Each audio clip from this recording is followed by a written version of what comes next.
الله ولي الذين آمنوا يخرجهم من الظلمات إلى النور والذين كفروا أولياؤهم الطاغوت يخرجونهم من النور إلى الظلمات.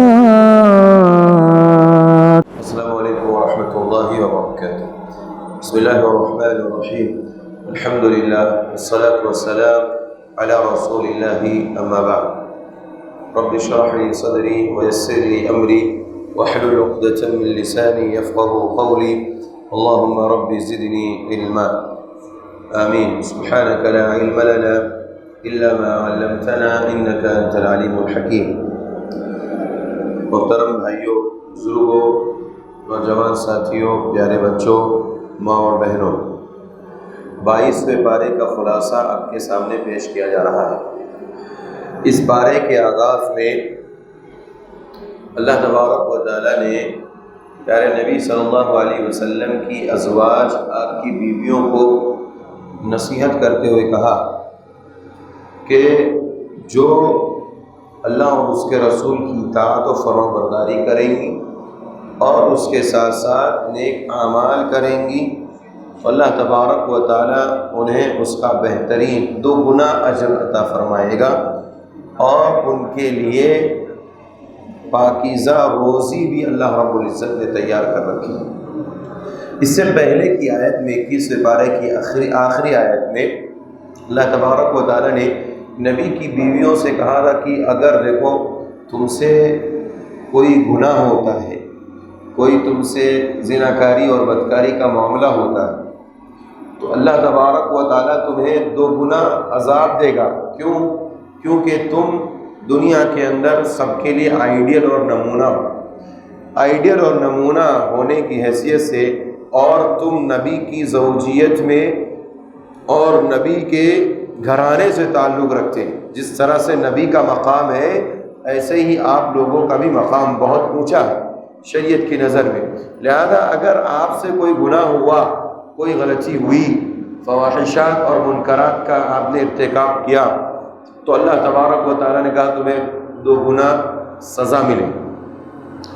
اس کے برعکس اگر تم نے اللہ رسول کی اطاعت کی اور اس کے ساتھ ساتھ نیک اعمال کیے تو پھر اللہ تعالیٰ تمہیں 2 گنا اجر بھی عطا کرے گا۔ یہ عدل ہے اللہ تبارک و تعالیٰ کی طرف سے، یہ عدل اور انصاف تھا کہ اگر گناہ کریں گے تو ڈبل اس کی سزا، اور اگر نیک اعمال اور اچھے اعمال کریں گے تو پھر اس کا اجر بھی ڈبل ملے گا۔ اور اس کے ساتھ ساتھ ایک اور آگے اللہ تبارک و تعالیٰ نے زائد چیزیں بتائی کہ اجرن کریمہ، رزقن کریمہ، ایسے لوگوں کو، ایسی ماؤں کو اور ازواج مطہرات کو رزق طیب اور پاکیزہ رزق اللہ تبارک و تعالیٰ عطا فرمائے۔ اس سے بات معلوم ہوئی کہ صرف مردوں ہی کی رزق نہیں لکھی رہتی۔ رحم مادر میں جب بچہ ہوتا ہے 4 مہینے کا تو صرف مردوں ہی کی رزق نہیں لکھی جاتی، یا لوح محفوظ میں صرف مردوں ہی کی رزق نہیں لکھی ہوئی ہے بلکہ عورتوں کی بھی، ہر ایک انسان کی، انسانیت کے نام سے جینے والے ہر ایک انسان کی رزق لوح محفوظ میں لکھی ہوئی ہے، اور وہ جیسی جیسی اللہ تبارک و تعالیٰ کی مرضی ہوتی ہے اس حساب سے ایسے لوگوں کو، تمام لوگوں کو رزق ملتی رہتی ہے۔ تو اللہ تبارک و تعالیٰ نے مسلمان عورتوں سے، یعنی ماؤں سے، اللہ کے نبی صلی اللہ علیہ وسلم کی بیویاں تمام امت کی مائیں ہیں، ان ماؤں سے کہا جا رہا ہے کہ اگر آپ نے اطاعت اللہ کی اطاعت رسول کی نیک اعمال کیے تو پھر آپ کو ڈبل اجر بھی ملے گا اور رزق کریم بھی ملے گا۔ اس کے بعد ایک مسئلہ بیان کیا جا رہا ہے، نبی صلی اللہ علیہ وسلم سے کہا جا رہا ہے اور نبی کی بیویوں سے کہا جا رہا ہے کہ تمہارا مقام عام انسان کی عورتوں کی طرح سے نہیں، یا نساء النبی لستن کاحد، تم ان عام عورتوں کی طرح سے نہیں ہو جو سماج میں کہیں پر بھی چلی جاتی ہے، سماج میں اس کا کوئی مقام نہیں ہوتا، یا سماج میں کم سے کم ان کا کم درجہ رہتا ہے، کم مقام رہتا ہے۔ اللہ نے کہا کہ تمہارا مقام بہت اونچا ہے، اس لیے تمہیں ایک نصیحت کی جا رہی ہے اور تمہارے ذریعے پوری امت کو نصیحت کی جا رہی ہے کہ ان اتقیتن، اگر تم تقوی اختیار کریں، اگر تم ڈریں اللہ تعالیٰ سے، تو فلا تخضعن بالقول، تو اپنی بات میں نرمی پیدا نہ کرو، اپنی بات میں نرمی پیدا نہ کرو۔ یہ کب کہا جا رہا ہے؟ جب کسی مرد سے عورتوں کا واسطہ ہو، یا خواتین ان سے کبھی کسی مرد کا آمنا سامنا ہو جائے، کسی مسئلے میں بحث اور بات چیت کی ضرورت پڑ جائے، تو ایسی صورت میں اللہ تبارک و تعالیٰ نے عورتوں کو یہ اصول بتایا کہ عورتیں نرمی سے گفتگو نہ کریں، نرم لہجے میں گفتگو نہ کریں۔ کیوں اللہ نے کہا فَيَطْمَعَ الَّذِي فِي قَلْبِهِ مَرَضٌ وَقُلْنَ قَوْلًا مَعْرُوفًا، کہ جس کے دل کے اندر مرض ہے، بیماری ہے، چاہت ہے، خواہشات کی بیماری ہے، وہ تمہارے اوپر پل پڑے گا اور تمہیں اپنی جنسی خواہشات کا شکار بنا لے گا۔ اللہ تبارک و تعالیٰ نے عورتوں کو یہ نصیحت کی کہ جب آپ کے پاس کوئی مرد یا کوئی بھی مرد سے آپ کا واسطہ ہو کسی بھی موقع پر، چاہے وہ آپ کو کچھ سامان لینے جانے کی ضرورت پڑے، یا آپ کہیں راستے میں ہیں کسی سے کچھ سوال کر رہے، پوچھ رہے کہاں جانا نہیں جانا، کوئی بھی مسئلہ ہو کہیں پر بھی ہو، اگر عورتوں کا سامنا مردوں سے ہو تو ایسی صورت میں عورتوں سے کہا جا رہا ہے کہ سختی سے بات کریں، سختی سے کلام کریں۔ اس کی ایک مثال آپ سمجھیے، گھر کے اندر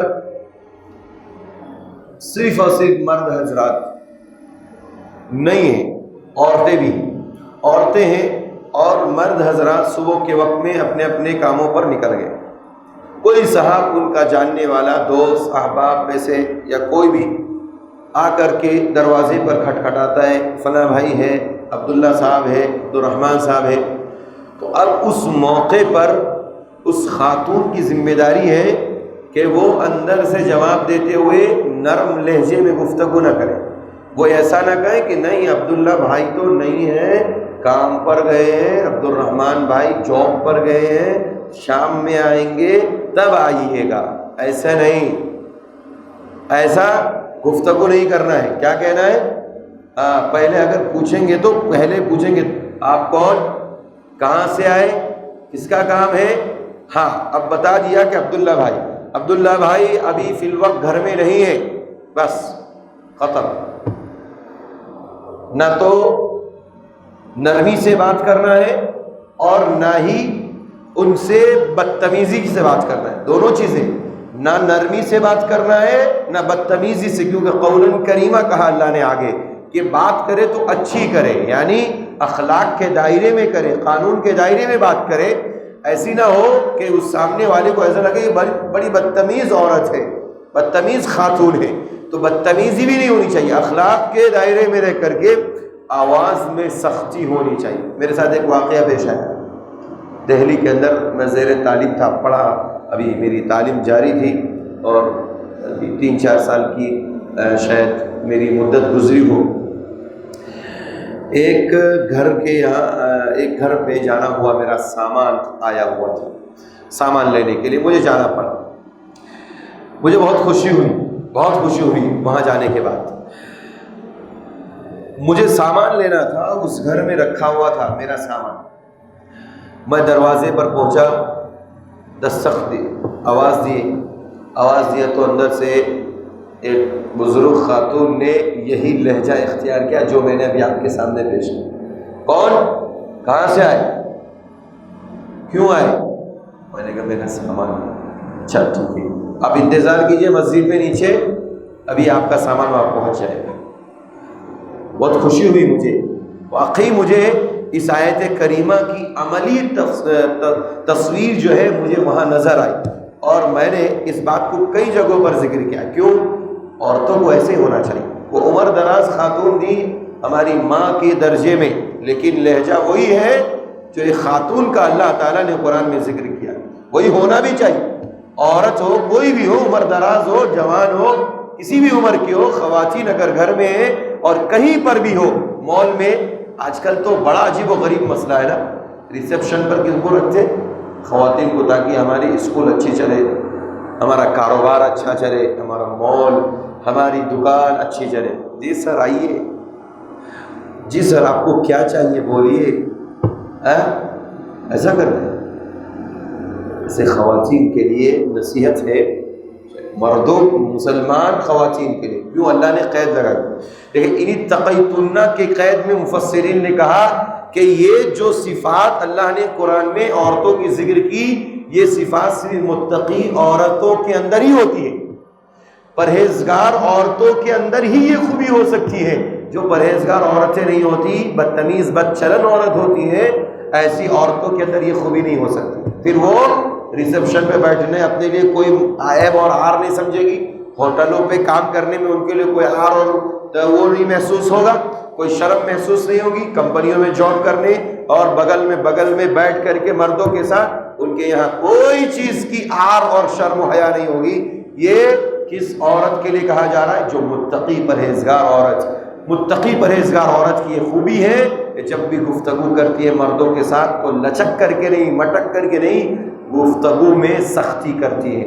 اب وہ مقام کوئی سا بھی ہو، آپ کے سامنے کوئی بھی ہو، آپ کا کتنا بھی قریبی انسان کیوں نہ ہو، سماج میں اس کا کتنا بھی اونچا مقام کیوں نہ ہو، اگر آپ کو بات کرنا ہے، اسلام نے کہا سختی لائیے، آواز میں سختی لائیے۔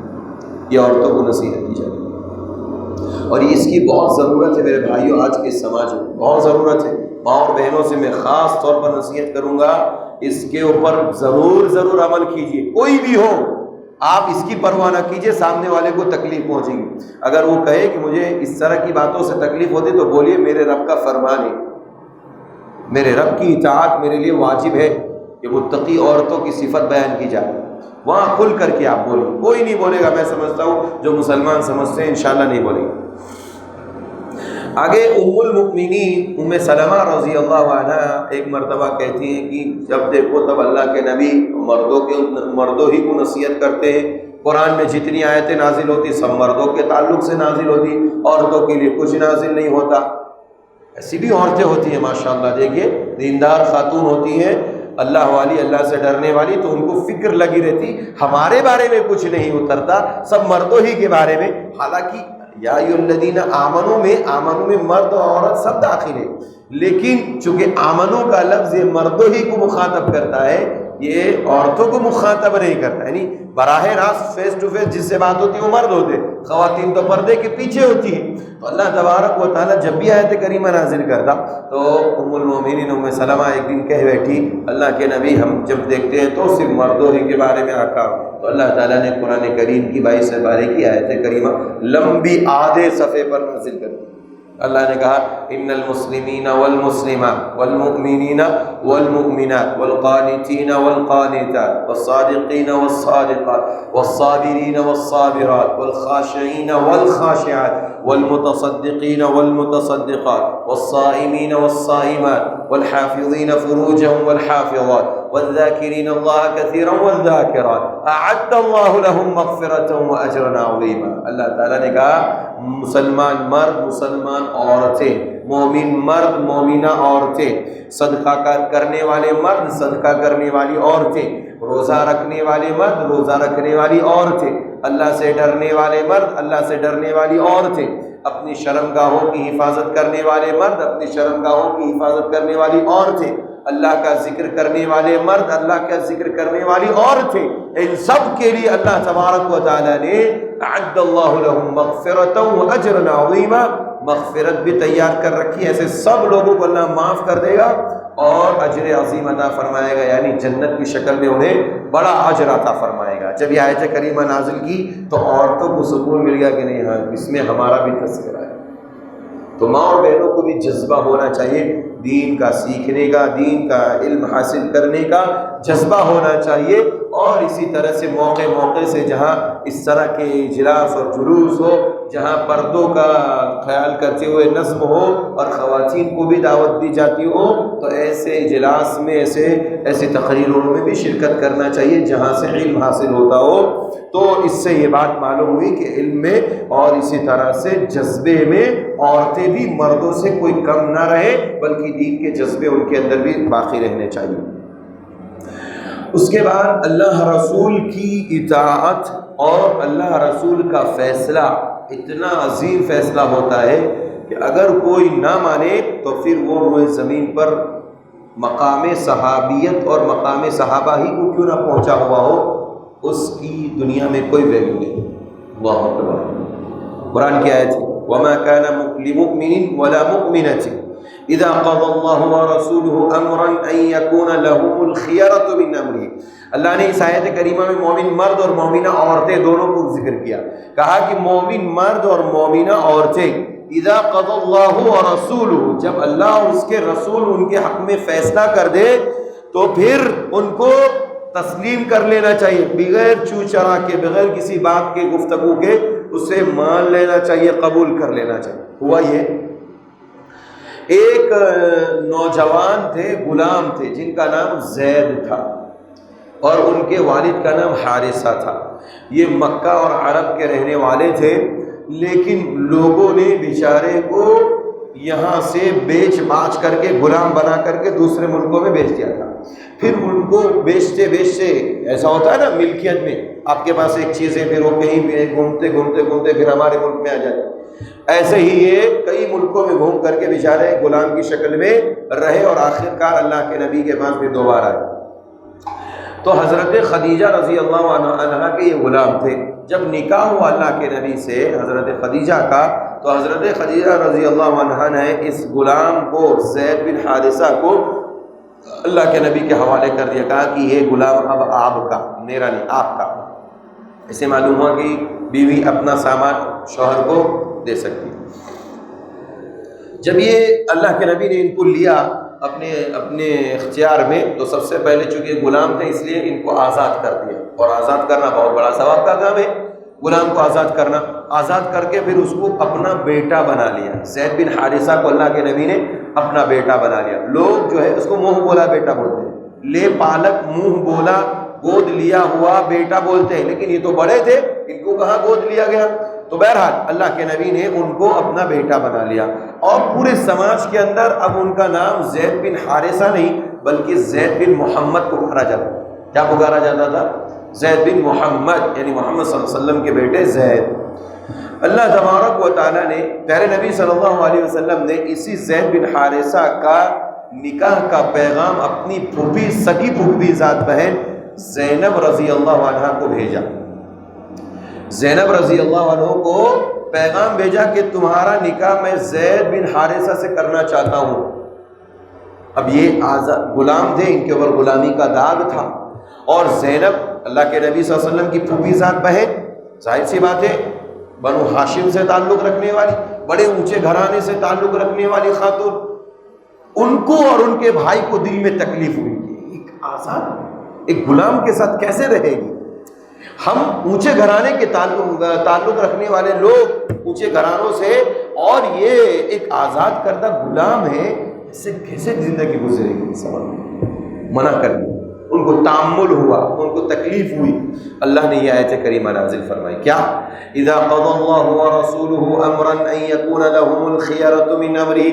اللہ نے کہا جب اللہ اور اس کے رسول کسی معاملے میں فیصلہ کر دے مومنوں اور مسلمانوں، مرد اور عورتوں کے درمیان، تو پھر ان کو بغیر چو چرا، بغیر زبان سے کوئی لفظ نکالے، آمنا صدقنا کہتے ہوئے قبول کر لینا چاہیے۔ یہ آیت کریمہ جیسے ہی نازل ہوئی، فوراً زینب جو حضرت زینب جو اللہ کے نبی صلی اللہ علیہ وسلم کی پھوپھی ذات بہن تھی، وہ اور ان کے بھائی راضی ہو گئے، طوعاً اور کرہن۔ ٹھیک ہے، اب کیا کریں کہ اللہ رسول کا فیصلہ آ گیا تو ماننا پڑے گا۔ حضرت زید بن حارثہ سے ان کا نکاح ہو گیا۔ دیکھیے اللہ تبارک و تعالیٰ ایک بڑا فیصلہ کرنے والا تھا، اس لیے ان کے ساتھ شادی کرائی۔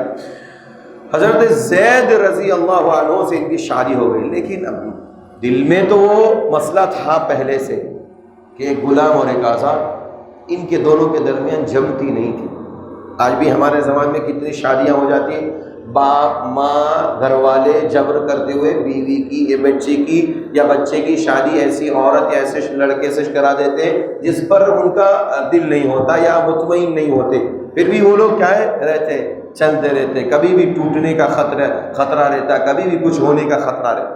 بہرحال اللہ کے نبی صلی اللہ علیہ وسلم کے زمانے میں ہی ان دونوں لوگوں کے معاملات بگڑتے گئے، یہاں تک کہ معاملہ یہ آیا کہ زید کو حکم ہوا کہ زید بن حارثہ آپ زینب کو طلاق دے دیجئے، زینب کو طلاق دے دیجئے۔ چونکہ منہ بولا بیٹا تھا نا اللہ کے نبی کا، یہ حضرت زید منہ بولے بیٹے تھے۔ اب عرب کے یہاں، عربوں میں یہ بھی ایک رواج تھا کہ اپنے منہ بولے بیٹے کو حقیقی بیٹا سمجھ سے، لہذا حقیقی بیٹے کی بیوی کیا ہوئی؟ بہو ہوئی۔ بہو سے کوئی شادی کر سکتا ہے؟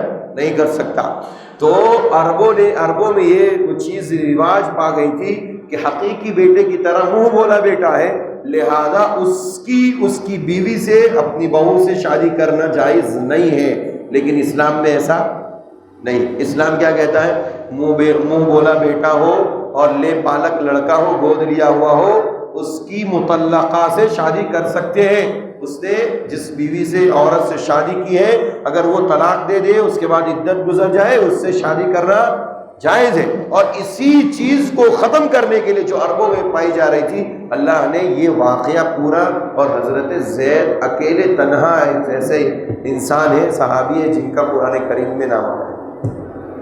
قرآن کریم میں ان کا نام آیا ہے، صحابیوں میں سے زید رضی اللہ عنہ۔ طلاق ہو گئی۔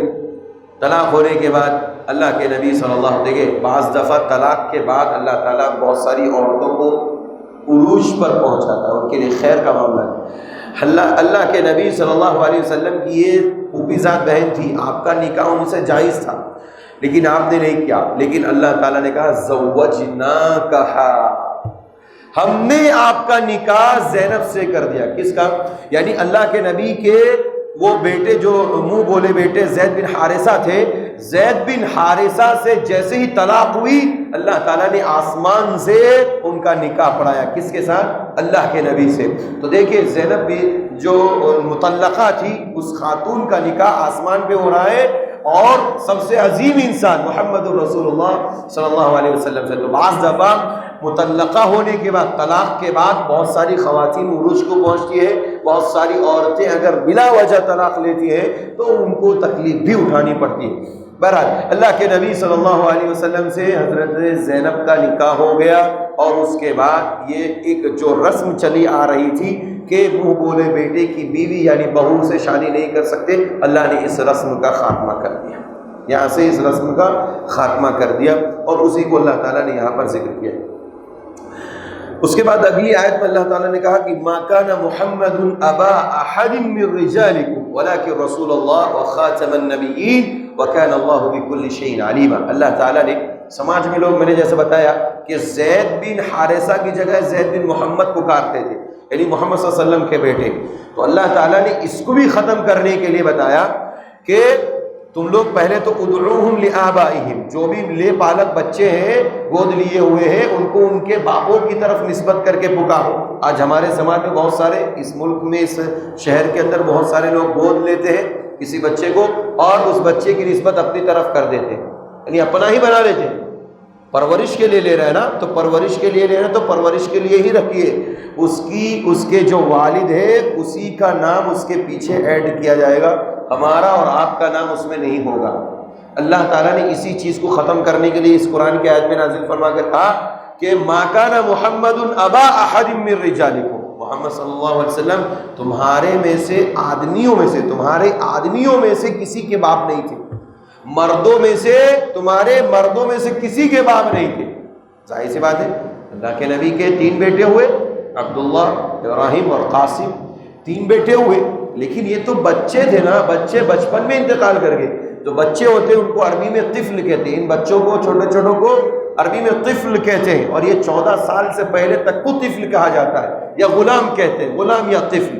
اور جیسے ہی انسان جوانی کی اس میں عمر میں آتا ہے، پھر وہ رجل کی قید میں آ جاتا ہے، رجال، رجال مانے مرد، تو مرد کی جب کیٹیگری میں آتا ہے تو اس کو رجال کہا، اور یہاں پر لفظ رجال ہی استعمال کیا۔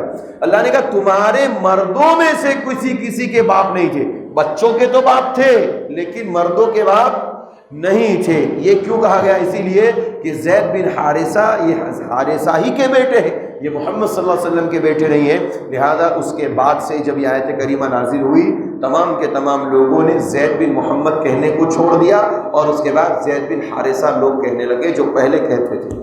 تو اللہ تعالیٰ نے اس آیت کریمہ میں اس رسم کو ختم کیا اور اس کے بعد کہا کہ محمد صلی اللہ علیہ وسلم یہ آخری رسول ہے، خاتم النبیین ہے. خاتم کہتے ہیں انگوٹھی کو بھی کہتے ہیں اور مہر کو کہتے ہیں. مہر لگاتے نا، مہر تھپا لگاتے. کیوں؟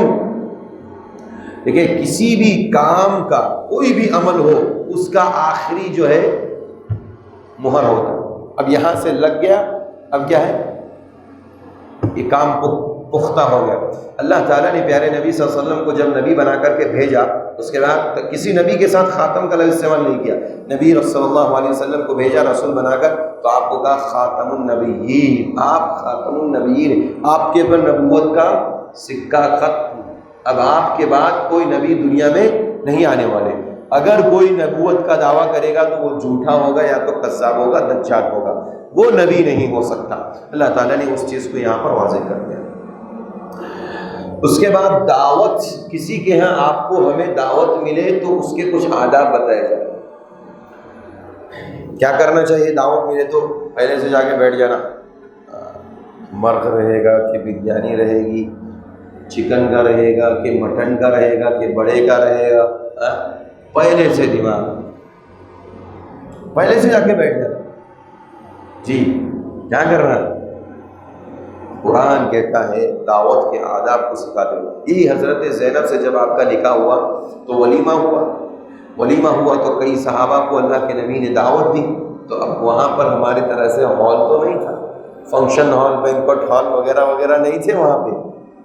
شامیانہ نہیں لگا کرتا تھا، بلکہ گھروں میں ہی بلایا کرتے تھے. آ جاؤ بھائی ہمارے گھروں میں، یہی دسترخوان ہے، یہی مائدہ ہے اور یہی تھال ہے، اسی میں سب مل کر کے بیٹھ کر کے کھاؤ. ہمارے یہاں کیا ہوتا ہے؟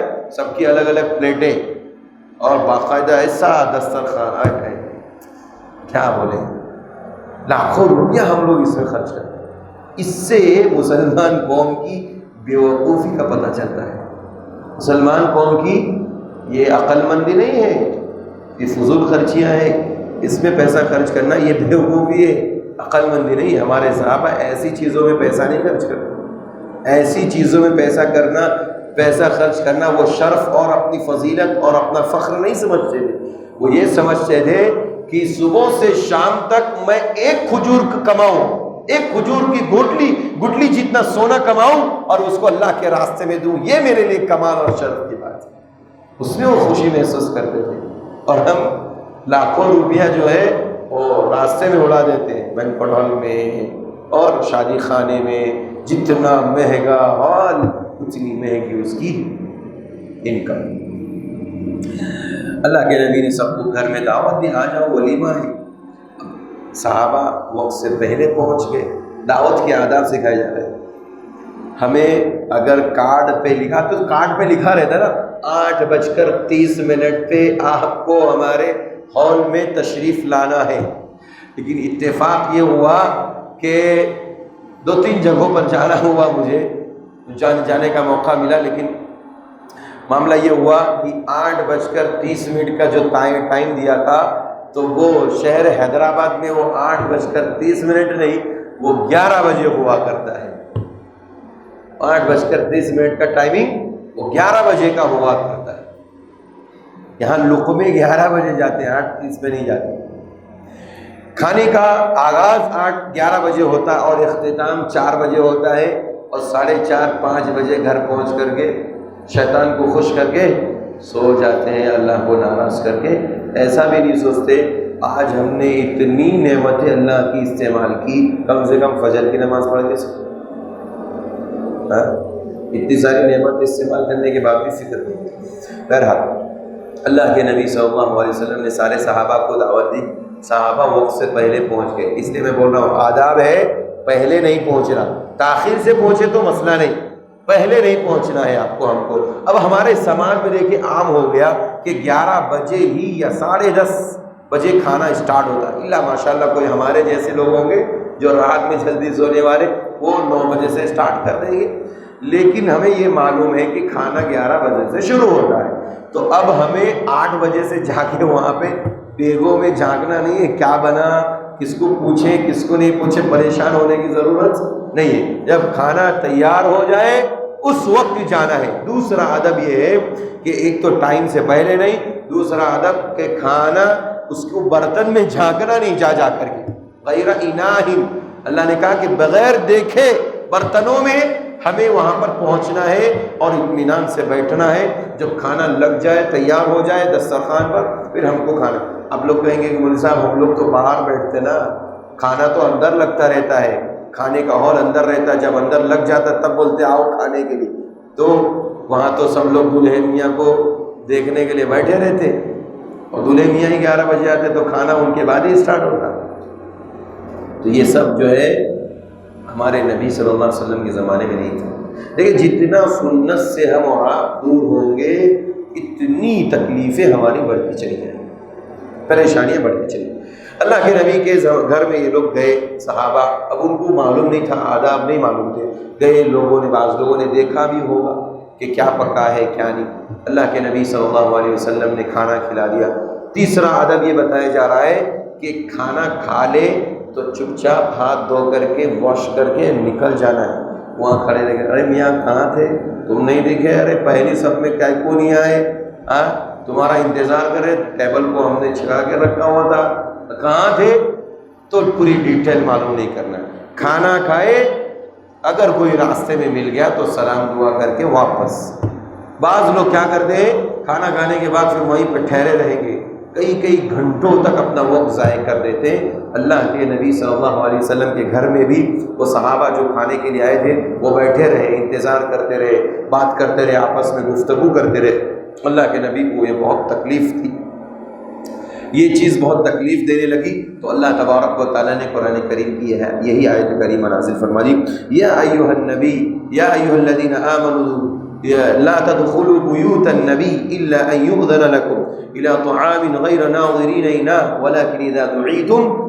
اللہ تعالیٰ نے کہا کہ جب تمہیں بلایا جائے تب تم کھاؤ، اور جب کھانا کھا چکو تو بغیر بات کیے اپنے گھروں کی طرف واپس ہو جاؤ. یہ آداب ہے کسی بھی دعوت میں جانے کے. اگر اس آداب کے اوپر ہم نے عمل کیا تو انشاءاللہ ہم خیر میں رہیں گے، نہیں تو تکلیف اٹھانی پڑے گی. اسی لمبی آیت کے اندر ایک اور بات ہے جو حضرت عمر رضی اللہ عنہ کی دلی خواہش تھی. خواہش یہ تھی کہ دیکھیں تمام نبی کی جو بیویاں تھیں وہ پاک دامن عورتیں تھیں اور تمام مومنوں کی وہ مائیں کہلاتی تھیں، امہات المومنین ان کو کہتے تھے. لیکن حضرت عمر دیکھیں پردے میں کتنے، اللہ اکبر، کتنے سخت تھے پردے کے معاملے میں، اتنے سخت تھے. کہا اللہ کے نبی میری خواہش یہ ہے کہ آپ اپنی بیویوں کو یہ کہیے کہ کبھی بھی آپ کسی بھی مرد سے بات کریں تو پردے کے پیچھے سے بات کریں. کچھ بھی اگر سوال آپ سے پوچھنے کے لیے آئے کوئی، چونکہ امہات المومنین ہیں، پوچھنے آتی تھی کہ اللہ کے نبی آپ کے گھر میں کیسا کرتے ہیں کیا کرتے ہیں، تو جب بھی آپ سے اگر کوئی پوچھنے کے لیے آئے تو پردے کے پیچھے سے بات کیجیے، سامنے مت. گرچہ آپ ماں ہیں، گرچہ آپ ماں ہیں، لیکن اس کے باوجود میری خواہش یہ ہے کہ ماؤں کو کہہ دیجئے کہ وہ پردے کے پیچھے سے بات کریں. قرآن کی آیت کریمہ نازل فرما دی اللہ تعالیٰ. یہی حضرت عمر کا جو حکم، جو ان کی دلی خواہش تھی، اللہ نے کہا وَإِذَا سَأَلْتُمُوهُنَّ فَاسْأَلُوهُنَّ مِنْ وَرَاءِ حِجَابٍ.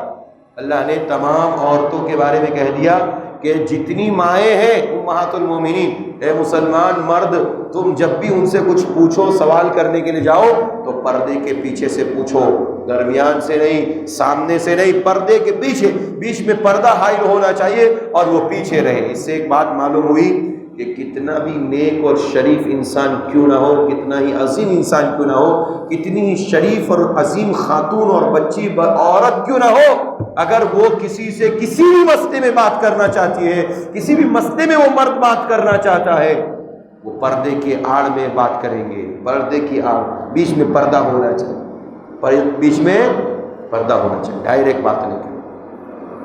اور آج ہمارے سماج میں جو بڑا مسئلہ ہے اس کے اوپر بھی بہت لمبی چوڑی بحث ہونی چاہیے. اور بڑا عجیب و غریب معاملہ ہے ہمارا کہ ہم لوگ جو ہے اس میں ذرہ برابر اہتمام نہیں کرتے. ارے کہتے ہیں ہمارا کزن ہے، کیا کہتے ہیں؟ کزن ہے ہمارا کزن. کزن سے آپ کا پردہ نہیں ہے؟ کزن ہے تو آپ کا پردہ نہیں ہے اس سے؟ خالہ زاد بھائی ہے یہ میرا خالہ زاد بھائی، خالہ زاد بھائی سے آپ کا پردہ نہیں ہے؟ عجیب بات ہے، آپ کے خالہ کے لڑکے سے پردہ ہے، آپ کے چچا کے لڑکے سے آپ کا پردہ ہے۔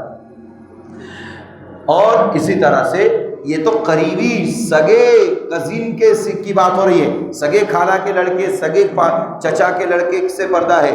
جو دور کے کھلیرے اور چچیرے اور پھپھیرے اور فلاں تو فلاں، یہ سب جو ہوتے ہیں نا، ان سے اور بھی ہمارا اور آپ کا پردہ ہے۔ ماں اور بہنوں کا اس سے ذرہ برابر احساس ہے۔ تو کہاں جا رہے تھے؟ کس کے ساتھ جا رہے تھے؟ کھلیرے بھائی کے ساتھ جا رہے۔ کس نے بولا آپ کو؟ اسلام نے اجازت دے رکھی۔ اور ایسے دیکھیے، یہ بہت سخت جملہ ہے لیکن میں بول رہا ہوں، بتا رہا ہوں، جو لوگ اپنی ماں اور بہنوں کے پردے کے سلسلے میں کوتاہی کرتے ہیں، ان کے معاملے میں سنجیدگی کے ساتھ غور فکر نہیں کرتے، ان کا اہتمام نہیں کرتے، اللہ کے نبی صلی اللہ علیہ وسلم نے ایسے ہی لوگوں کو دیوس کہا۔ کیا کہا؟ دیوس۔ دیوس اب میں اس کا ٹرانسلیٹ نہیں کروں گا، یہ عربی لفظ ہے، اردو میں اس کو تھوڑا اچھا لفظ نہیں بولتے، آپ لوگ جانتے ہوں گے۔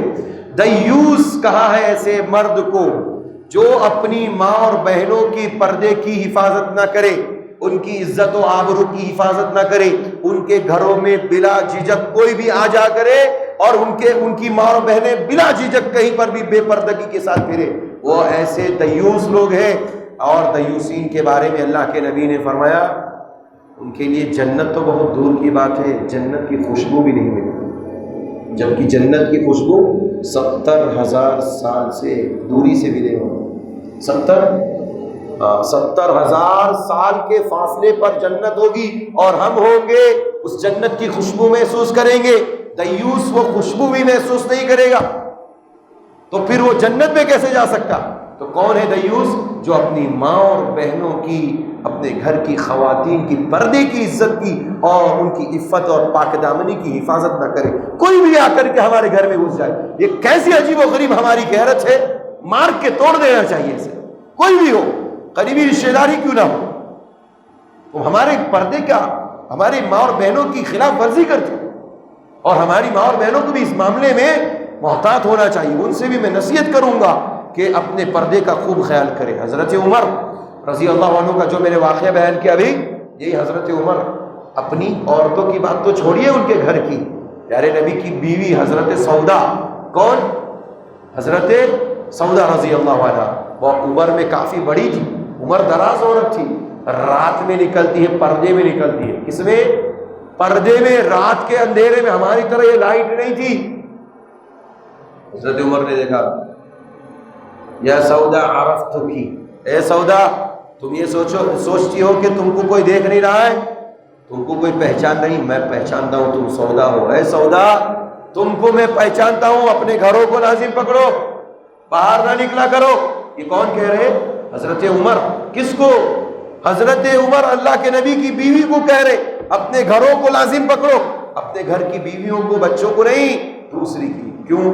حضرت عمر کا غور تھا کوئی بھی مسلمان عورت پردے کی حالت میں بھی بغیر ضرورت اپنے گھر سے باہر، لیکن ان کو نہیں معلوم تھا کہ یہ ضرورت سے نکلی ہے۔ بعد میں اللہ کے نبی کو جا کر کے بتایا تو اللہ کے نبی نے کہا کہ اجازت ہوتی ہے رات میں جب ان کی ضرورت بول و براز کے لیے، یعنی باتھ روم ٹوائلٹ وغیرہ کے لیے جانا ہو تو قضاء حاجت کے لیے وہ جایا کرتے تھے، تو اللہ کے نبی نے اس کی اجازت دی، حضرت عمر نے بھی اس کو قبول کیا۔ آج ہمارے سماج میں کہتے ہیں یہ ہمارا بھائی ہے، ارے کون سا بھائی ہے آپ کا؟ پردے کا کوئی اہتمام نہیں ہے۔ آپ کے ہمارے ماں باپ نے ہمیں اس کی تعلیم نہیں دی کہ کس سے بات کرنا، کس سے نہیں۔ ہمارے اس معاملے میں محترم بھائیوں بہنوں، اس میں بہت محتاط ہونے کی ضرورت ہے، اور جو اپنی ماں اور بہنوں کی پردے کی حفاظت نہیں کرتا، بغیر اجازت کے اس کے گھر میں ہر کوئی مرد آ جاتا ہے اور اس کے گھر کی عورتیں بغیر پردے کے یا پردے کے ساتھ بھی بغیر ضرورت باہر جاتی ہیں، ایسے لوگ دیوس ہیں، اور دیوس جنت کی خوشبو بھی نہیں پائے گا۔ میرے بھائیوں، اپنے آپ کو بچانے کی ضرورت ہے۔ اس کے بعد اللہ تبارک و تعالیٰ نے نبی کی بیویوں کے ساتھ ساتھ مسلمان عورتوں کو بھی نصیحت کری۔ سورہ احزاب میں عورتوں کے مسائل زیادہ ہیں، اس لیے میں اس کی طرف بھی رہنمائی زیادہ کرنا چاہتا ہوں۔ اللہ نے کہا یا ایھا النبی قل لازواجک وبناتک ونساء المؤمنین یدنین علیہن من جلابیبہن، آپ اپنی بیویوں سے کہہ دیجئے، نبی صلی اللہ علیہ وسلم اپنی بیٹیوں سے اور مسلمانوں کی تمام عورتوں سے کہہ دیجئے کہ وہ اپنے اوپر جلباب ڈال لیں۔ جلباب کیا ہے؟ جلباب کیا ہے؟ جلباب، ابن عباس رضی اللہ عنہ جلباب کی تفسیر کرتے ہوئے کہتے ہیں وہ موٹا اور ڈھیلا ڈھالا کپڑا جو انسان کپڑے کے اوپر کپڑا جو ڈالتا ہے۔ آج کل ہم سمجھ لیجئے نقاب، لیکن ہمارا نقاب ساتر نہیں، معاف کیجیے گا، ماں اور بہنوں سے گزارش ہے کپڑا آپ جو پہنتے ہیں اس کو چھپانے کے لیے آپ نقاب لگاتے ہیں، اور جو آپ برقع پہنتے ہیں وہ برقع اور نقاب ساتر نہیں ہے، اس سے انسان کے سارے اعضاء ظاہر ہوتے ہیں۔ ڈھیلا ڈھالا ہونا چاہیے اور موٹا کپڑا، جلباب کا مطلب موٹا کپڑا جو اوپر سے، اسی لیے حضرت عائشہ رضی اللہ عنہ کے بارے میں غالباً آتا اتنا موٹا کپڑا اوڑھتی تھی، صرف ایک آنکھ تھوڑی سی کھلی رہتی تھی، صرف راستہ چلنے کے لیے کہ کہیں ٹھوکر نہ لگ جائے۔ سوچیے کتنا ہمارے نبی کے زمانے میں پردے کا اہتمام، جبکہ فتنے اتنے نہیں تھے۔ فتنے تھے؟ سوشل میڈیا تھا؟ نہیں تھا۔ اس طرح کے بازار اور مارکیٹ اور مال تھے؟ نہیں تھے، پھر بھی پردے کا یہ اہتمام، ہاں؟ اور ہمارے یہاں کیا ہے؟ کچھ بھی نہیں۔ ماں اور بہنوں سے گزارش ہے اپنے ڈائمنڈ والے کپڑے نہ پہنے، وہ ڈائمنڈ والے نقاب بالکل سادہ پہنا کریں اور موٹا پہنا کریں۔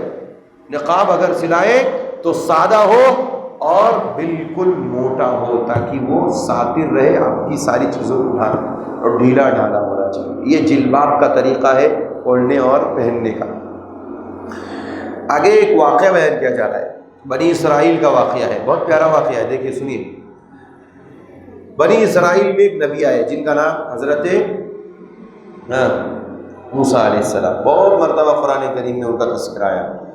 حضرت موسیٰ علیہ السلام بہت ہی با حیا شرمیلے انسان، شرم بہت تھی ان کے اندر، با حیا انسان تھے، لہذا جب بھی وہ نہانے اور غسل کے لیے جاتے تھے تو چپکے سے جاتے، اکیلے جاتے، غسل کر کے نہا کر کے آ جاتے۔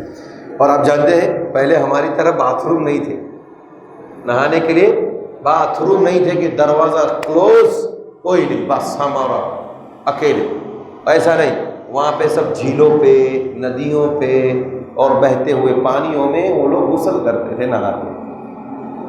حضرت موسیٰ علیہ السلام نہایت شرمیلے تھے، اور ان کی اس شرم کی وجہ سے بنی اسرائیل میں سے کچھ لوگوں نے ان کے اوپر الزام لگا دیا، ارے موسیٰ یہ برس کا بیمار آدمی ہے، ان کو برس کی بیماری، اس لیے یہ کپڑا اتارتا نہیں ہے، کپڑے اتار کے غسل نہیں کرتا۔ ہاں ایک بات، اس لیے یہ اپنے آپ کو چھپاتے رہتا، ہم لوگوں کے ساتھ نہانے نہیں آتا۔ موسیٰ علیہ السلام لوگوں کے ساتھ نہانے نہیں جاتے تھے، اکیلے جاتے تھے۔ وہ کہتے تھے ہمارے ساتھ نہانے نہیں آتا، اس کا مطلب اس کو کچھ بیماری ہے، یا بعض لوگوں نے، بعض مفسرین نے اور بھی بات کہی کہ ان کو کچھ عیب ہے جو عیب وہ چھپاتے ہیں، عیب ہے۔ بہرحال یہ سلسلہ بہت دنوں تک چلتا رہا، موسیٰ علیہ السلام کو اس سے تکلیف ہوتی، اور موسیٰ علیہ السلام مفسرین کہتے ہیں بہت ہی خوبصورت انسان تھے، بہت حسین و جمیل انسان تھے، بہت خوبصورت انسان تھے موسیٰ علیہ السلام۔ اب اللہ تعالیٰ کو یہ جو الزام لگایا تھا نا، اس کو ہٹانا بھی تو تھا اللہ تعالیٰ کو، تو اللہ تعالیٰ نے موسیٰ علیہ السلام ایک دن نہا رہے تھے، ایک پتھر کے اوپر اپنے سارے کپڑے اتار کر کے رکھ دیے، برہنہ ہو کر کے نہا رہے تھے جھیل میں یا تالاب میں، اس پتھر کے اوپر رکھ دیا۔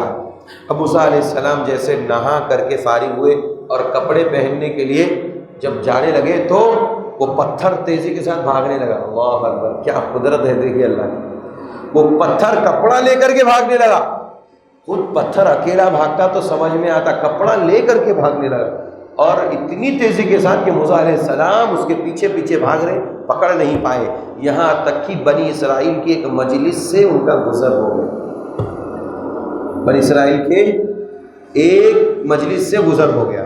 اب وہاں جب سے گزرے تو سب لوگوں نے دیکھ لیا موسیٰ علیہ السلام کو اس کیفیت میں، اور اس کے بعد ان کو یقین ہو گیا کہ نہیں، موسیٰ علیہ السلام کو کوئی بیماری نہیں۔ اللہ نے اس الزام کو توڑنے کے لیے دیکھیں اتنا بڑا ان کے ساتھ خصوصیت کے ساتھ معاملہ فرمایا۔ موسیٰ علیہ السلام نے اس کے بعد کپڑا پہن لیا، پتھر وہیں جا کر کے رک گیا، اللہ کے حکم سے، اور اس کے بعد کپڑا میں پہن کر کے اس سے اللہ تعالیٰ نے ایک الزام کو موسیٰ علیہ السلام کی ختم کر دیا۔ اس سورہ احزاب کی آیت میں اللہ نے اسی بات کی طرف اشارہ کیا، آخر میں کہا کہ یا ایھا الذین آمنوا لا تکونوا کالذین آذوا موسیٰ فبرأہ اللہ مما قالوا۔ اللہ نے کہا ایمان والو تم ایسے مت ہو جاؤ جیسے کہ ان لوگوں کی طرح جن لوگوں نے موسیٰ علیہ السلام کو تکلیف دی تھی، اور تکلیف یہی تھی، یہی تکلیف دیتے تھے، الزام لگاتے تھے اور موسیٰ علیہ السلام کو پریشان کرتے تھے۔ تو اللہ تعالیٰ نے کہا کہ اے مومنو، اے ایمان والو، تم موسیٰ علیہ السلام کی قوم کی طرح سے مت ہو جاؤ۔ اصل میں یہاں پر نبی صلی اللہ علیہ وسلم کو تسلی ہے، اور تمام مسلمانوں کو اور تمام انسانیت کو یہ نصیحت ہے کہ تم ہمارے نبی محمد صلی اللہ علیہ وسلم کو ایسی تکلیف مت دیا کرو کہ جو تکلیفیں پہلے نبیوں کو پہلی قومیں دیا کرتی تھی، جس سے ہمارے نبی کو تکلیف ہوتی ہے۔ اس سے معلوم ہوتا ہے کہ اللہ کی نظر میں پیارے نبی صلی اللہ علیہ وسلم کا کتنا اونچا مقام تھا، سبحان اللہ۔ تبھی تو اللہ تعالیٰ نے مختلف مقامات پر اپنے نبی کی عظمت کو ذکر، لیکن مسلمان کی نظر میں نبی کا مقام نہیں، معاف کیجیے، نہیں، بہت کم، مفاد کے وقت میں، فائدے کے وقت میں، بس مسلمانوں کی ایک بڑی تعداد کی بات کر رہا ہوں، ویسے مسلمانوں میں ہے الحمدللہ بڑی تعداد ایسی بھی ہے جو الحمدللہ نبی کی بہت عزت اور احترام کر دی، لیکن کثیر تعداد ایسی جو نبی کا نام لے کر کے جھوٹ بولتی ہے، نبی کا نام لے کر کے لوگوں کے اوپر جو ہے اپنی سنتیں تھوپتی ہے۔ یہ سب نبی کی عزت نہیں ہے، یہ توہین۔ اس لیے ایسی آیتوں سے اپنے آپ کو درست کر لینا چاہیے۔ اس کے بعد سورہ سبا شروع ہو رہی ہے۔ سورہ سبا کی درمیان میں اللہ تعالیٰ نے داؤد علیہ السلام اور سلیمان علیہ السلام کا واقعہ ذکر کیا۔ سلیمان علیہ السلام کی ملکیت جانتے ہیں آپ، ان کی بادشاہت پورے تمام مخلوقات کے اوپر تھی، پوری مخلوقات پر تھی، جناتوں کے اوپر بھی تھی۔ تو سلیمان علیہ السلام کے زمانے میں ایک چیز مشہور ہو گئی کہ جنات بھی غیب کا علم رکھتے ہیں، جنات بھی غیب کا علم رکھتے ہیں۔ اب اس حکم کو اور اس غلط فہمی کو، اس غلط بات کو توڑنے کے لیے اللہ تبارک و تعالیٰ نے ایک عجیب و غریب واقعہ پیش کر دیا۔ کیا کہا اللہ تعالیٰ نے؟ فَلَمَّا قَضَيْنَا عَلَيْهِ الْمَوْتِ مَا دَلَّهُمْ عَلَى مَوْتِهِ إِلَّا دَابَّةُ الْأَرْضِ تَأْكُلُ مِنْ سَأَتَهُ۔ اللہ تعالیٰ نے سلیمان علیہ السلام کی موت کا وقت آ گیا۔ سلیمان علیہ السلام ایک لاٹھی کے اوپر ٹیک لگائے، ایسے تھے کہ ایسے ہی ان کی روح قبض ہو گئی، ایسے ہی ان کی روح قبض ہو گئی۔ ابھی ٹیک لگائے ہوئے ہیں اور اسی کیفیت میں کتنے دنوں تک رہے۔ اللہ تعالیٰ نے جو زمین کے جو کیڑے ہوتے ہیں جو لکڑیوں کو کھانے والے، ان کو ان لکڑی کے اوپر لگا دیا۔ دھیرے دھیرے دھیرے دھیرے دھیرے دھیرے وہ چٹ کرنے لگے، کھانے لگے وہ کیڑے لکڑی کو، یہاں تک کہ سلیمان علیہ السلام دھڑام سے جیسی لکڑی ٹوٹی زمین پر گر گئے۔ اور وہاں پر جنات موجود تھے، جنات ہمیشہ آس پاس میں رہتے تھے، سلیمان علیہ السلام وہاں موجود تھے۔ جب فلما خر، اللہ نے کہا جب وہ سلیمان علیہ السلام زمین پر گرے، اس وقت سے جناتوں کو یقین ہوا، پتہ چلا کہ سلیمان علیہ السلام کی وفات ہو چکی ہے، جبکہ سلیمان علیہ السلام کی وفات بہت دن پہلے ہو چکی تھی، کئی دن پہلے ہو چکی تھی۔ تو اسی چیز کو توڑنے کے لیے، اس نظریے اور غلط عقیدے کو کہ جنات کو اگر علم ہوتا تو وہ پہلے بتا دیتے کہ سلیمان علیہ السلام کا انتقال ہو گیا، جبکہ وہ وہیں موجود تھے۔ اس کا مطلب ہے کہ غیب کا علم جناتوں کو بھی نہیں ہوتا، نہ تھا، نہ ہے، نہ ہوگا، نہ تھا، نہ ہے، نہ ہوگا۔ جناتوں کو کسی بھی قسم کا کوئی علم نہیں ہوتا۔ کہانت کرنے والے کاہنوں کے پاس جو شیاطین آتے ہیں وہ کئی جھوٹی باتوں کو ملا کر کے بولتے ہیں، اس لیے جناتوں پہ یقین نہیں کرنا، اور اسی طرح سے جناتوں کے بارے میں یہ بھی یاد رکھنا کہ ان کو غیب کا علم نہیں ہوتا۔ اس کے بعد قوم سبا کا تذکرہ کیا جا رہا ہے۔ یہ قوم کہاں تھی؟ آج کے دور میں یمن کا جو شہر ہے نا، بہت خوبصورت شہر ہے۔ زمانے میں کسی بھی قوم کی خوبصورتی کے لیے دو چیزیں، ایک باغات اور ایک زراعت، کھیتی باڑی اور باغات کسی بھی قوم کی، کسی بھی ملک کی خوبصورتی کی سب سے بڑی دلیل۔ اس ملک کے اندر ایک جگہ تھی، تو پہاڑوں کے درمیان اللہ تبارک و تعالیٰ نے گھنے باغات، اور ایسے باغات کہتے ہیں کہ اس میں جب کوئی آدمی اپنے سر پر ٹوکری رکھ کر کے جاتا تو ایسے ہی بھر جاتی تھی ٹوکریاں۔ ایسے باغات امت محمدیہ کو منو سلوہ نہیں ملا، ہم محروم رہ گئے۔ ہاں، ایسے باغات والی قومیں گزری لیکن ہمیشہ ناشکری رہی۔ ہمیشہ ناشکری رہی، ہم لوگوں کو نہیں ملا، ہم محروم ہو گئے، ایسے باغات نہیں ملے، لیکن اللہ تعالیٰ نے ہمیں ہمارے نبی کو دیا ہمیں، اور اس کے ساتھ ساتھ ایک عظیم کتاب قرآن کریم کی شکل میں ملی جس میں پوری کائنات کی تاریخ موجود ہے، اور اس کے بعد ہم اپنی محنت سے سارے باغات تیار کر سکتے ہیں، اور ایسے باغات تاکہ وہ غلطیاں وہ جو کر چکے وہ غلطی ہم نہ کریں۔ ہاں، اللہ تعالیٰ نے ایسے باغات ان کو دیے تھے کہ ٹوکریاں ایسے سر پر رکھتے، ٹک ٹک ٹک ٹک گر کر کے ان کی ٹوکریاں بھر جاتی تھی، اتنے شاندار باغات تھے۔ کہتے ہیں کہ دونوں جو شہر تھا اس شہر کے دونوں طرف باغات تھے، اور اسی طرح سے پہاڑ تھے، اور پہاڑوں سے جھرنوں کی مانند پانی گرتا تھا، اور پانی یہاں آ کر کے کھیت کو سیراب کرتا، باغات کو سیراب کرتا، یعنی پانی کی بھی ضرورت نہیں پڑتی تھی، ایکسٹرا پانی۔ ہاں، ہم لوگ کیا لگاتے، بورنگ کرتے ہیں، تو بورنگ کرنے کی بھی ضرورت نہیں، پانی قدرتی آتا، باغ خوب پھل دیتے اور خوب مزے سے لوگ زندگی۔ لیکن ایسی قوم کو کبھی اچھائی اور نرمی اور آسانی سے ملنے والی روزی ہضم نہیں ہوئی، پھل فروٹ ہضم نہیں ہوئے، تو انہوں نے کیا کیا، بند بنا دیا۔ بند جانتے نا، دیواریں بنا دی جاتی بڑی بڑی، اور اس کے ذریعے پانی کو روک دیتے، تو لوگ پانی روکنے لگے۔ لیکن اللہ تعالیٰ نے فَأَعْرَضُوا، ایک لفظ اللہ نے کہا فَأَعْرَضُوا، اس قوم نے، قوم سبا جس کے بارے میں کہا گیا اس سے پہلے 19 بارے میں، جس کی ملکہ اور رانی کون تھی، بلقیس، سلیمان علیہ السلام کا ہی زمانہ ہے یہ۔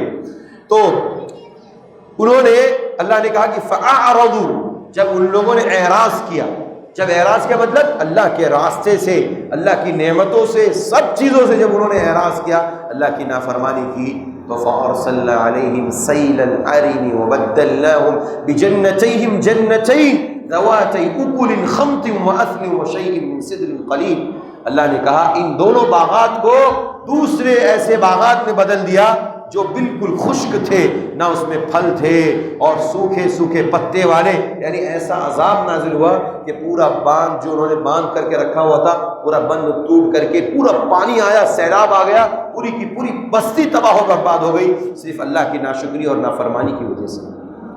پھر ان کو اللہ تعالیٰ نے ایسا ہی سزا اور کڑی سزا اور رہتی دنیا تک کے لیے عبرت اور نصیحت بنا دیا کہ جو بھی ناشکری کرنے والی قوم ہوتی ہے، اللہ ان کو کتنا بھی دے فوری طور پر اللہ تعالیٰ چھین لیتا ہے۔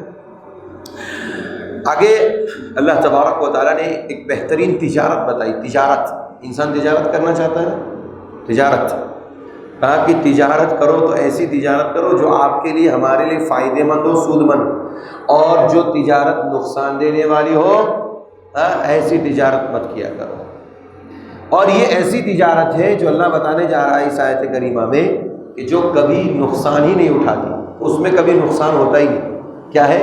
یہ بھی عجیب و غریب تجارت ہے۔ ان الذین یتلون کتاب اللہ واقاموا الصلاة وانفقوا مما رزقناهم سرا وعلانیہ یرجون تجارۃ لن تبور۔ اللہ نے کہا بلا شبہ وہ لوگ جو قرآن کریم کی تلاوت کرتے ہیں، خالی رمضان میں نہیں، ہمیشہ قرآن کی تلاوت کرتے ہیں، وَأَقَامُوا الصَّلَاةَ، اور صرف رمضان میں نماز نہیں، ہمیشہ کنٹینیو 5 وقت کی نماز ہمیشہ پڑھتے، صرف رمضان میں نہیں، وَأَنفَقُوا، اور خرچ کرتے اللہ کے راستے میں، مِمَّا رَزَقْنَاهُمْ، جو انہیں اللہ نے رزق عطا کی، سِرًّا وَعَلَانِيَةً، چھپکے سے، سب کے سامنے بھی، جیسی ضرورت محسوس کرتے ویسے اللہ کے راستے میں وہ لوگ خرچ کرتے۔ کہتے ہیں جو لوگ یہ 3 کام کریں گے، اللہ کہتا ہے، کہتے ہیں یرجون تجارۃ لن تبور، یہ ایسی تجارت کی امید کرتے ہیں کہ جو کبھی گھاٹے میں نہیں جاتی۔ واہ، یہ تجارت ہے، کیسی تجارت ہے؟ اب یہ آپ نے تلاوت کی قرآن مجید کی، نمازوں کی پابندی ہمیشہ کرتے رہے، اپنے مال میں سے جو بھی صدقہ، نفلی، زکوٰۃ، جو بھی واجبی، نفلی، جو بھی صدقہ آپ کے پاس ہے دیتے رہے، اللہ کے راستے میں خرچ کرتے رہے۔ اس کی بنیاد پر مفسرین کہتے ہیں اللہ کے یہاں ایک قطرہ بھی ایسے لوگوں کے اجر میں سے کم نہیں کیا جائے گا، اور یہی سب سے عظیم تجارت ہے، یعنی نفع بخش تجارت یہ ہے کہ قیامت کے دن ایسے لوگوں کے اجر و ثواب میں کوئی کمی نہیں کی جائے گی، اور جو لوگ نمازوں کی پابندی مسلسل کرتے ہیں، نیک اعمال مسلسل کرتے ہیں، اور اسی طرح سے قرآن کریم کی تلاوت کرتے ہیں، ایسے لوگوں کی واقعی دنیا میں بھی روزی بڑھا دی جائے۔ یہ نسخہ ہے بہت عظیم، اس کے اوپر عمل کیا جائے، دنیا میں بھی ایسے لوگوں کی روزی بڑھا دی جائے۔ جیسے کہ پہلی ہی آیت میں اللہ نے مومنوں کے تعلق سے، مومنات کے تعلق سے ذکر کیا۔ اس کے بعد اللہ تبارک و تعالیٰ نے پارے کے اخیر میں سورہ یاسین پہ اللہ تعالیٰ اس کے 1.5 صفحے پر پارہ ختم کر رہا ہے، لیکن ہم سورہ یاسین کو انشاءاللہ کل سنیں گے، کیونکہ آدھا 23ویں پارے میں کچھ حصہ ادھر ہے، اس لیے چونکہ وہاں پر کچھ تفصیلی گفتگو ہے 23ویں پارے سے جڑی ہوئی، اس لیے ہم آج اس کے تعلق سے گفتگو نہیں کریں گے۔ آخری بات بتا کر کے میں اپنی بات کو ختم کروں گا، وہ یہ ہے کہ جہنمیوں کو جب جہنم میں ڈال دیا جائے گا، جہنمی جب جہنم میں چلے جائیں گے تو پکاریں گے، آواز لگائیں، چیخیں گے، اندر سے چلائیں گے، اللہ دنیا میں بھیج دے، نعمل صالحا، نیک اعمال کریں گے، جا کر کے دنیا میں پھر نیکیاں کریں گے۔ اللہ نے کہا اولم نعمرکم ما یتذکر فیہ من تذکر وجاءکم النذیر، اللہ کہے گا کیا تم کو میں نے عمر نہیں دی تھی؟ تمہیں عمر نہیں دی تھی؟ ایک لمحے کے لیے تمہیں دنیا میں نہیں بھیجا؟ یہ عمر کیوں کہا اللہ نے؟ مفسرین نے کئی بات ذکر کی اس سلسلے میں کہ عمر 60 سالہ، 70 سالہ، 50 سالہ، 20 سالہ، جتنی بھی، اللہ نے کہا کہ ہم نے کیا تمہیں عمریں نہیں دی تھی کہ جس عمر میں تم سیکھتے، پڑھتے، ایمان لاتے اور نیکیاں کرتے اور آج تم جنت میں چلے جاتے اور تمہیں یہ ٹھکانہ آج دیکھنا نہ پڑتا؟ کیا تمہیں عمریں نہیں دی تھی؟ اللہ سوال کرے گا، پوچھے گا۔ پھر تمہارے پاس نبی نہیں آئے تھے جو تم کو نصیحت کر رہے تھے، یہ سمجھانے کے لیے؟ ایک تو ہے کہ عمر ملی لیکن کوئی سمجھانے والا نہیں ملا، تو ایسے لوگ معذور ہیں۔ لیکن آپ کے پاس عمر بھی تھی، عمر کے ساتھ کتاب بھی تھی، نبی بھی موجود تھے، اور نبی کے تمام وارثین ہر جمعہ اور ہر آئے دن علماء، دعات، مبلغین منبر و محراب سے نصیحت کرتے رہتے۔ کیا تمہارے سامنے یہ سب نصیحتیں نہیں ہو رہی تھی؟ اللہ پوچھے گا سوال یہ انداز میں، جواب اس کا کیا ہے؟ ہوتی تھی، سب چیزیں ہوتی تھی، لیکن ہم اس کو نظر انداز کرتے تھے۔ اللہ کہتا ہے جس طرح تم نے اس کو نظر انداز کیا، آج تمہارا ٹھکانہ جہنم ہے، اب تم کو جہنم میں چلنا ہے۔ اللہ تعالیٰ سے دعا ہے اللہ تعالیٰ ہم سب کو قرآن مجید کو سمجھنے اور اس کے مطابق عمل کرنے کی توفیق عطا فرمائے، جب تک اس دنیا میں زندہ رکھیں، ایمان پر زندہ رکھیں، اور جب خاتمہ ہو ایمان پر ہو۔ آمین۔ وآخر دعوانا ان الحمد للہ رب العالمین۔ سبحانک اللہم وبحمدک، اشہد ان لا الہ الا انت، استغفرک واتوب الیک۔